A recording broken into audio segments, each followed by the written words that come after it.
Barrett threw out the generational talent name with Kyle Pitts. Look, I hope Kyle's a Philly kid, Archbishop Wood. I hope he turns into a superstar, but not everybody's Randy Moss and Tony Gonzalez. And boy, in this run up to the draft every year, everybody's a superstar. So we're in that point where there's 40 guys who are going in the top 15. Mm-hmm. Oh, he's a top 15 pick. He's a top 15 pick. It's like Oprah's giving out top 15 picks. Yeah. It happens every year, and nobody learns. Yeah. Nobody learns.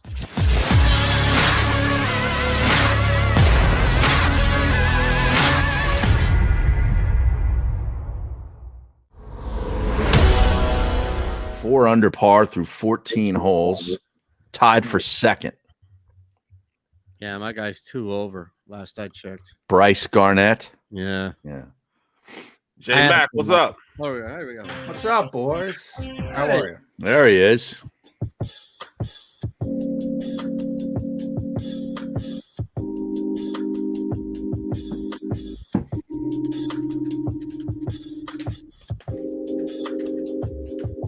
This is The Middle on the Sports Map Radio Network.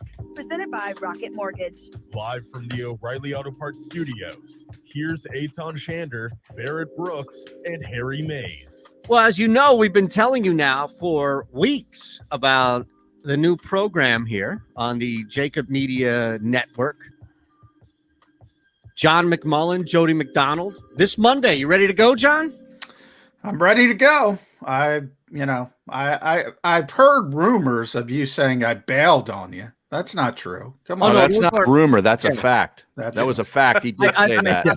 We actually, I think Xander even created a clip off of it and populated it out there for the world to see on Twitter and YouTube. Yeah. We know this is what's happening now, which is you have priorities, like everybody has a list of what they need to do, and we've dropped on your ladder.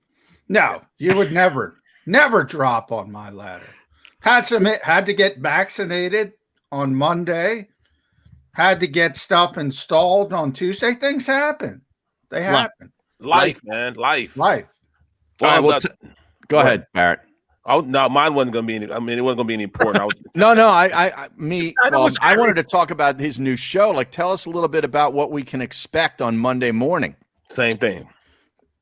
Well, we're going to talk Eagles, obviously. And, Birds 365, it is what it is. You guys, as longtime Philadelphia radio people, know, always get it back to the Eagles. People love this team. But we're also going to talk about the NFL. It's just not going to be Eagles because we want to get the rest of the league involved. Our buddy Joe Santoliquito is going to be on Monday morning. So I want to put sort of a bow on the Carson Wentz thing. And since he was the one that first sort of put it into the forefront that, hey, this guy's not perfect. There are other issues. So want to start there and kind of move forward. All right. Will Jody Mack be drinking Budweisers at 9 a.m. during the show? Well, depends if he's got a night show, I guess. If he might stay up all night and drink a couple Budweisers, you'd have to have Jody Mack there. I told you, man, I have never worked with Jody Mack. Earlier morning. Than 10 o'clock. It had to be 10 p.m. or later. That's when I worked with Jody Mack. And it was always at a bar. So, good luck with that, But I was going to ask you, man, what is your background going to be? Is that going to be the background for the show? A lot of people, it's good. Yeah. Good question. No, you're the background. I was going to put up the green screen, but I was late, and then Eitan would have complained because I wasn't on the story. So Is it that make you feel a little better, John? Little bit. We give back. I had this thing up on my background for like a week. Yeah, the entire week. Yeah. Well, come on. It's the least. I've got to get the engineering. You got crew. opening day, I see. I got Aaron Noel. It'll probably be the last time there'll be a Philadelphia Phillies player up here for the entire year. You'll be shunned if you say anything else about the Phillies, man. You will be shunned. They will talk bad about you, just to let you know, man. I've been trying to talk up opening day today, Thursday, for an entire week. I had tried to get guests. I was gonna have guests on. I was gonna have Ben on. You know what I'm saying? But no, they didn't want to. It's freezing out. It's Ben been Simmons? nice, and then all of a sudden, might as well have. I think a good omen here. Not that you have a good omen, but just this is one where, of all days to open up the season, it's freezing. Yeah. Even it's sunny, but it's freezing. I'm not even going outside to work on my car. That's how bad it is outside, man. Yeah. I'm not doing it. Tomorrow's going to be worse. Is yeah, it? I think tomorrow, here. Yeah. What is Saturday going to look like? I'm going to play golf on Saturday. What's Saturday looking like? I haven't looked that far ahead, Barrett. Were you invited to play golf with Barrett? Because Harry and I were not. No. Barrett has not invited me. I told you the next time. Stratford, Voorhees, I'm right there. Come on. That's what I'm saying. For Harry and I, it's a trek. Yeah. But you're next door. Yeah. Definitely. I will get it next time. I apologize, guys. Okay. Hey, well, John, I'm sorry, Harry. No, I know we haven't had John on the show since the big trade, right? Because that came down after the show Friday, and John wasn't on Monday or Tuesday. So what were your initial reactions when the news broke? Well, my initial reaction is they really don't want to take a wide receiver or Kyle Pitts at number 6. They just don't value those positions. So, I dug into it, and sure enough, since Andy got here in 1999, everybody looks at the top 10. Well, they've only been in the top 10 4 times, so you could kind of write that off. They drafted Donovan, Corey Simon, Lane Johnson, Carson Wentz. So quarterback, offensive line, defensive line. But again, it's only 4 people. So I said, what about the top half of the draft? So 16 or above. All they've ever drafted, quarterback, offensive line, defensive line. That's it. So you go back to Broderick Bunkley, Sean Andrews, obviously Fletcher Cox, Brandon Graham, Derek Barnett. When they're that high, that's what they value. And they don't value receivers at number 6. They just don't. Well, we're talking about a generational talent at the tight end and in the wide receiver position. But even still, I'm past that point because it's over. We're not going to get Chase. We're not going to get Pitts. So I'm out at. But does that automatically put us in a defensive mindset simply because all the athletes, as far as being top tier generational type of guys, are going to be drafted in the top 10? So it kind of pushes us to the defensive side of the ball. And I'm thinking with Gannon being a guy who's in that defense in Indianapolis and him being in Minnesota, they value linebackers there. And it was Leonard who really turned that defense around in Indianapolis. So I'm thinking with the defense we want to run, they want to run. I'm thinking, Micah Parsons, if he's there, or Patrick Surtain, if he's there, we have to go to the defense side of the ball. That's what I'm thinking. Well, I will say, and if you go back to Minnesota, they have Barr and Kendricks. So, Mike Zimmer believes in having those 3 down linebackers, but I don't think Micah Parsons is that guy. I think he's an edge rusher. So I don't think he's that natural 3 down coverage linebacker. So I don't necessarily think he's a fit. So you look at edge rusher, but I don't know if any of the edge rushers, Rousseau has got a really high ceiling, but a really low floor. So I don't know if they'd be comfortable with him. I picked Barrett Tucker in my mock draft, the offensive lineman from USC. Yeah. And then the cornerbacks. So you do have to look at the cornerbacks because you have 3 of them, Surtain, Patrick Surtain, you have J.C. Horn, and you also have Caleb Farley. So I think you can kind of whittle it down to about 5 or 6 players. Those are my guys right there. Yeah, it's going to be offensive line, defensive line, or corner. What I can't wait for is one of the 2, if not both teams, Giants and Cowboys, doing something to impact the Philadelphia Eagles, even if it's trading back. And I wouldn't put it past Jerry Jones to say, yeah, we like 5 guys on here, but man, there's a team, the Eagles like the 6th guy, and who knows, the Patriots or whoever likes them as well. Let's make sure that they get them and the Eagles don't. Not to say that motivates and drives people in a draft room, but I just feel even if it's circumstantial and it plays out that way, I feel like something is going to happen. And those 2. Yeah. People are concerned they're behind the Cowboys and Giants because of division rivals, but I don't think that matters as much as what Howie Roseman was trying to do. And I think it starts with what I said, the valuation. But the second part is I think he's trying to sort of put a safety net in place to protect the Eagles from Jeffrey Lurie, because Jeffrey Lurie is the one who said, go build around Jalen Hurts. So what Howie did is say, okay, we'll give him a year. We'll see what he's got. But if he doesn't perform, all of a sudden you probably have 3 first-round picks next year. Mm-hmm. Then you can do whatever you want to do. If you have to go up in the draft, you have to go up in the draft. If you want to trade for Russell Wilson, you can trade for Russell Wilson. Could you imagine Aaron Rodgers coming here at the last stages of his career? That could be a Peyton Manning situation. But John, real quick, before Harry jumps in, because I can see his head right now. He's Birdman in this thing. Before that happens, they still, and this is what I can't, again, if you believe it on the surface at least, they were actively trying to trade up for Zach Wilson, for a quarterback. So I get it that they have to now ride with Hurts, but how much of that is circumstantial as opposed to want?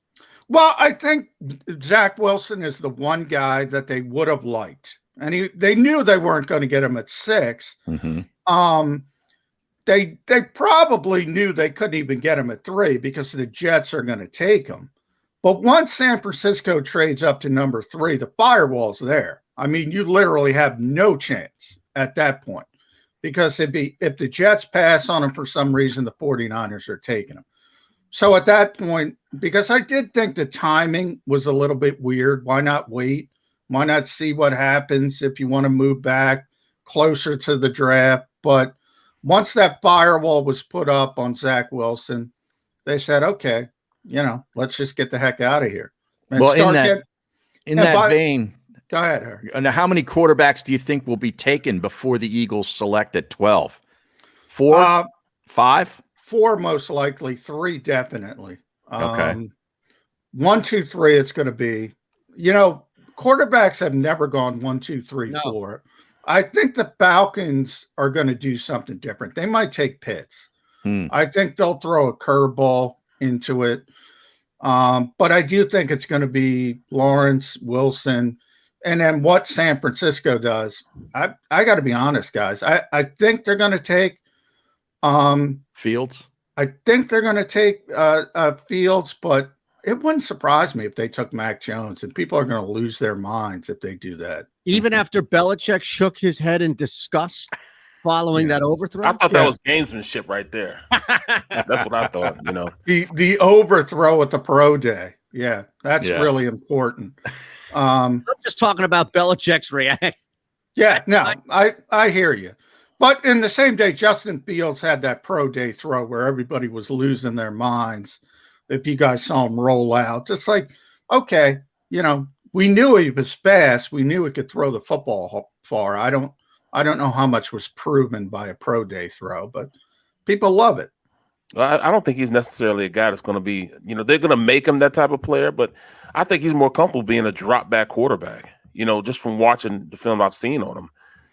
He's Justin? more of a guy. Yeah. I mean, he's a system guy that, all right, you're going to run a little waggle protection where you pull the backside guard and almost like a convoy, and you let him set up and push the ball down the field. I don't think he's as good as Wilson, literally throwing the ball from different angles and stuff, but he is a guy that can throw the ball from the pocket, a lot better than what people. Oh, he's got tremendous arm talent. You know what I love about Justin Fields? I was on his Zoom call for his pro day, and I talked about this with you, Eitan. There are people killing Justin Fields because he never went past his first or second progression. And I said, he's playing at Ohio State. His first progression is always open. Yeah, right. And that's what Justin said. He's like, what do you want me to do? Prove to you that if my guy's open, I'm going to throw him the football. Right. I love that he said that. Yeah. It's amazing. Good answer. Really. John, hold on a sec. We're going to take a quick break on the network. We'll be back on Sports Map Radio in a couple quick, really, to wrap the hour next. It's themiddlephillyvoice.com/themiddle and Sports Map Radio. Football in Philadelphia is a lifestyle, a passion from birth, and a personal responsibility to know the game. Boo when necessary. And think about Eagles! Every second of every minute of every hour of every day. Birds 365 was created for you. Jody Mack, the legendary sports talker, joins forces with NFL insider John McMullen. Birds 365. Start your morning with Johnny Mack and Jody Mack across the JAKIB Media Network. Watch it live on YouTube.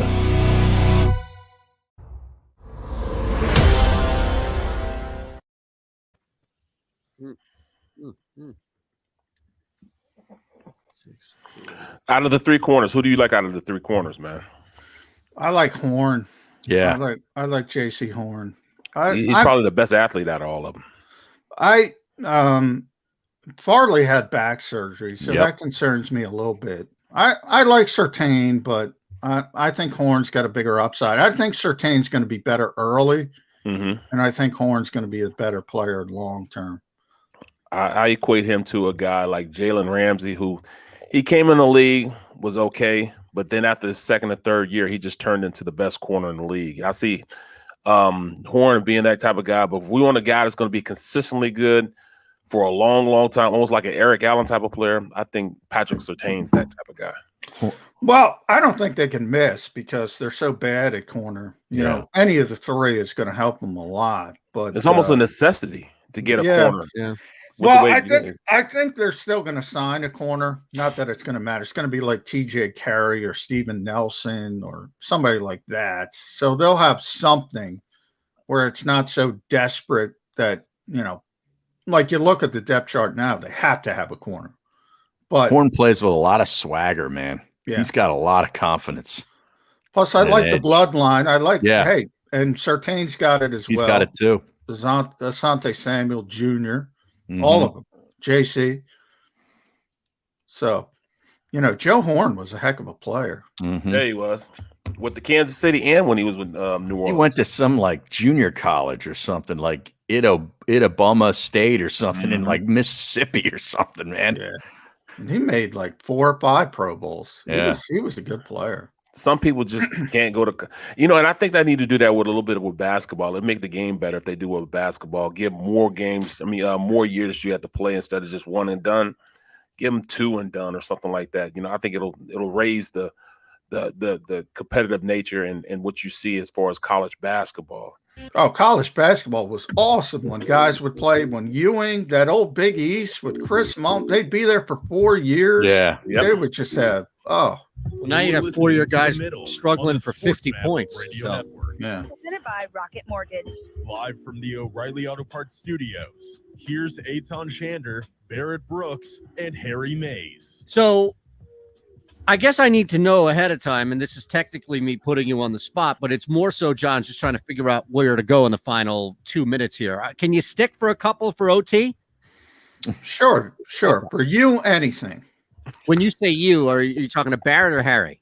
Oh, Barrett, of course. I'm trying to get the golf invite, so Barrett. Okay. Well, so before we get back to our local stuff here in Philadelphia with the Eagles, we'll do that extensively, of course, on Overtime by JAKIB Sports in the next 2.5 minutes. 21 sexual misconduct suits now in 4 different states. How does this thing end? Like, I don't even know if it's something as simple as, oh, he's guilty or, oh, he's innocent. And I know it's going to be one of the two. But from the NFL standpoint, how is Deshaun, forget guilt or innocence from a criminal standpoint, because I don't pretend to know the details of what Busby's pushing and everything else. But from an NFL standpoint, how does this individual not begin the season? And I'm asking, how does Deshaun Watson not begin the season on the commissioner's exempt list? I think the best case scenario for Deshaun Watson is Ezekiel Elliott. I think that's the precedent, which was 6 games. You remember Zeke got suspended. It wasn't legal. Remember, they didn't press charges, and the NFL got in the investigation business, which I disagree with. I don't think they should do that. But nonetheless, they opened that rabbit hole. So toothpaste out of the tube. I don't see how you don't suspend him. And from Deshaun's standpoint, I mean, look, I hope it's not true. I think everybody hopes it's not true, but I don't think it helps to come out with 18, I think it was, more massage therapists and say, "Oh, he was fine with He's me." the greatest. Yeah. Because now we're up to 40 massage therapists. So the first question out of everybody's mind is, that's a lot of who damn the hell's massage. got 40 massage therapists? Ron Culver texted me that verbatim. Who the hell has 40 different massage therapists? Now, look, I'll say this, where it's like a side piece, and I'm not saying that he's doing this, and this is probably not the best analogy here for what he's been charged with, but come on, Barrett, you can shed some light on this. Guys have girls in different cities when you're traveling around on the road. Not you personally, guys you played with. Damn. Guys you played with. Joey, I don't know. You trying to get my head cut off, man? No, come on, Boston. But the NFL is not the NBA or baseball, where you're in a city and you have some time. You're in, you're out. Hold on, we'll back in 30. Thanks, Ron. Yeah. Looking for a place to track your action, purchase picks, and share your sports betting analysis with the gambling community? Check out JAKIB Sports, a social media platform with an unparalleled experience catered for the sports betting community. On the JAKIB Sports app, you can track all your NFL, NBA, and college basketball picks while getting real-time updates and injury reports all in one convenient place. Start building your following and stand out amongst your friends by downloading JAKIB Sports today on the Apple and Google Play stores. Let's cash some tickets and put it on Book It. All right, it's overtime. John McMullen hanging with us. Barrett Brooks, Harry Mays, Eitan Shander, phillyvoice.com/the middle. Of course, powered by Book It Sports, as we tell you each and every day. Sorry, we just had to transition and work that bridge there. But you were saying the NFL is not a city, right? Yeah, well, the NBA, really baseball more so, where you have a series. You're in a city for a couple of days, you have some time. Even the NBA, you have some time. In the NFL, you're in and you're out. You travel, and there's not a lot of time to have the side piece, so to speak. But Barrett could speak better than that. Again, not you personally. Not insinuating that he ever did. Yeah. In every area code. Yeah. No, but realistically, man, I know there's a lot of people that do that. I mean, look at T.O. T.O. used to have his masseuse fly with him on the planes. Everywhere he went, he had his dude with him, man. So, I mean, I never got massages like that. Did he have 40 different masseuses? No. Yeah, exactly. So T.O.'s masseuse was a dude? Yeah. Wow. Yeah. Okay. All right. Yes. We might be breaking some news, but I don't think so. No, it's not. And that's fact. I mean, he was, yeah. Well, if we break news on this show, it is definitely true. It's not fake news that we break. No, we don't do fake news. Yeah, we don't do fake news. But I mean, some guys have that. Somebody had. Oh, he's on an important call. But at that situation, man, it's tough, man. When it was 3, it was tough for me to say, all right, man, 3. Come on now, are you serious? Everybody just kind of get paid. But then when you hit 21, I'm like, yo, yeah, well, yeah. And then when you hear, I don't know if the best defense is, here's 18 massage therapists I haven't sexually assaulted versus the 20 that claim I have. I don't know if that's the best defense, but it's guilty, man, because in the eye of social media, man, and the lawyer was smart, man. He put it out there for social media to judge him first before he even filed any claims. And that's the worst part about it, man, because you're guilty by, just because social media public opinion has already weighed in. Yeah, I'm torn because Tony Busby seems like a scumbag. Yes. So I do. And let's be honest, there are people that will take advantage of professional athletes because they have a lot of money and try to go that route. But when the numbers keep going up and starting to increase, you have to ask the questions. Yes. Is there, for instance, I mean, quick story, I played in Green Bay. I played with Darren Sharper. Well, and I love Darren Sharper, and I'm saying this to you, Barrett. Yeah. I didn't see that coming. That was the nicest guy in the freaking world. Right. I played with him 2 years. I mean, I played with him 1 year. I knew him just from being in the league. And Sharp, man, I wondered why every time, like even when we went out in Green Bay, you go to a club in Green Bay, why does he have bodyguards in Green Bay? I can see when we used to go to Milwaukee having bodyguards, but why does he need bodyguards when we're around anyways? So I'm like, thinking, what is going on? Right. So, But I even mean, you couldn't have even imagined what no, was eventually come out as the truth. exactly. Yeah. With him, and I mean, he's still in jail for that right now. Oh Yeah. yeah, he's What- going to be in jail for a long time. What is the Texans' fallback plan here? Tyrod Taylor. I Yeah. mean, Yeah.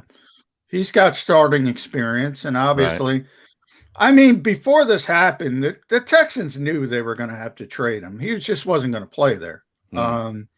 They had come to grips with that, so it was just sort of posturing at that point. But now, he's got no value. You can't trade for him. You just can't.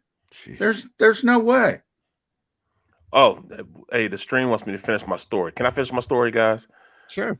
I was telling J Mac, I'll tell a story about, this guy I went to school with, and not stole his car, but we used his car at Kansas State when they went to go play when I was redshirted. So we drove to St. Louis, drove it back, and when we got back, there was a car in the place. It was a Volkswagen right there in the spot that he parked. We even put a cone there, but somebody moved the cone and parked at that space. So we knew that he was going to know we had the car because it wouldn't be in the same place. So me and I called a couple of the guys, and we picked the car up, a Volkswagen up, and slid it like 3 cars down and put his car back in there. So he didn't know about it until he had graduated. He got like an MBA in college, and his family figured out that I was like, an hour and a half down the road. And they called me to come up there, so we're telling stories about how, Hubbard was a great guy, Hubbard, did this and this and that. And then, I got to getting all nostalgic and told a story about that. And he was like, "You guys did what with my car? you took my car, drove from Kansas State all the way to that's an 8-hour ride to St. Louis, man, and back." And he never knew about it. Never. Ever. Wow. So that was just my story, guys. So he didn't check the mileage. That's a bunch of Nope. that's a bunch of offensive linemen. If you can Right, move the right. cars. Yeah. So we went in his dorm room, took the keys, and left. It's crazy, man. Just left. Right. Everything there. Yeah. Left the state. We crossed state lines. Yeah. Yeah. That People don't know that. Missouri. Craziness. Right. Absolutely. All right. Well, what do you got planned today, John? Anything Eagles or NFL related? Any press conferences? Anything we should know about? Today is the last major pro day, so I'm very happy about that because I'm so tired of hearing people run 4.3s, and I think so and so is, and Barrett. I'm going to call Howie you out. Roseman. Yeah, He's tired of hearing about it. Barrett threw out the generational talent name with Kyle Pitts. Look, I hope Kyle's a Philly kid, Archbishop Wood. I hope he turns into a superstar, but not everybody's Randy Moss and Tony Gonzalez. And boy, in this run up to the draft every year, everybody's a superstar. So we're in that point where there's 40 guys who are going in the top 15. Mm-hmm. Oh, he's a top 15 pick. He's a top 15 pick. It's like Oprah's giving out top 15 picks. Yeah. It happens every year and nobody learns. Yeah. Nobody learns. Well, love it. This is the kind of salty dog stuff you're going to be getting on Monday, starting at 8 o'clock. Yeah, and then another salty dog with McDonald's. Right, that's what I'm talking about. It's like double salty. Right. I was already salty on Twitter for these idiots taking shots at my mock draft. It's like, get a life. Yeah. How is my mock draft affecting you? Yeah, I mean, go get, I tweeted out some mental health, places. Get some help. Look, you're missing the point, though, is that it doesn't matter. Whatever you put out, that's past the point is that I know. I'm going to have another one next freaking week. Yes, right. Down. Right. From what you're putting out standpoint, from a content standpoint, you're 100% right, where these mocks change every week. But from the expectation standpoint, I think you're setting the bar too high. The people who complained about your mock draft, that was the variable. The mock, they chose to wake up and go on that app angry, upset, and sad and paranoid before they responded to you. And all these provide the vehicle. And all these morons are sitting there. Now, the Eagles just traded. So all of these lunatics are ingested mock drafts like a football tapeworm. Mm-hmm. And the Eagles are at number 6. Are they going to get Chase? Are they going to get Pitts? and then they trade out. That tells you how meaningful they are. You would think it would get into people's heads. I don't know what Howie Roseman's going to do. I can make an educated guess, and that's what I did. The wrong thing. Offensive lineman, defensive lineman, cornerback. That's their history. Yeah, and I think this more so is going to be, if anything, it's going to be defensive linemen, or defensive linemen, and they're going to overprice if they jump up to get any defensive lineman. I mean, it's going to be too much. I hope they pick Greg Rousseau, because these nuts will lose their freaking minds, because he had a bad 3-cone, Barrett. Oh, boy. He had a bad 3-cone. But if they select the next Andre Dillard, this place will explode, and they have every right to explode. Well, you got to wait to see. They loved Andre Dillard originally, because he was supposed to work him out, though. I'm sure they loved Ortega-Whiteside too, John. No, oh yeah. JJ's a good kid, but yeah. I mean, people act like JJ Ortega-Whiteside, like the Eagles overdrafted him. That's where he was supposed to go. I mean, if the Eagles didn't pick him, he would have went 2, 3, 4 spots later. Great. It's not like they were the only team who liked him. But I still would have rather had somebody else have him. That's all I'm saying. Oh, yeah. Well, obviously. Can you give us like just a minute? We don't need a lot of time here as we wind down overtime. Why is it that the Eagles are always involved in proposing these rules, especially tinkering with overtime? What is it their hang up with overtime? I don't know. What the Kansas City Chiefs want to let, other positions where uniform numbers with single digits. It's like, who cares with this stuff? The Eagles, the Eagles want sudden death or that 4th and 15 instead of the onside kick, which I can, something's got to be done, because the onside kick is impossible now. It's impossible.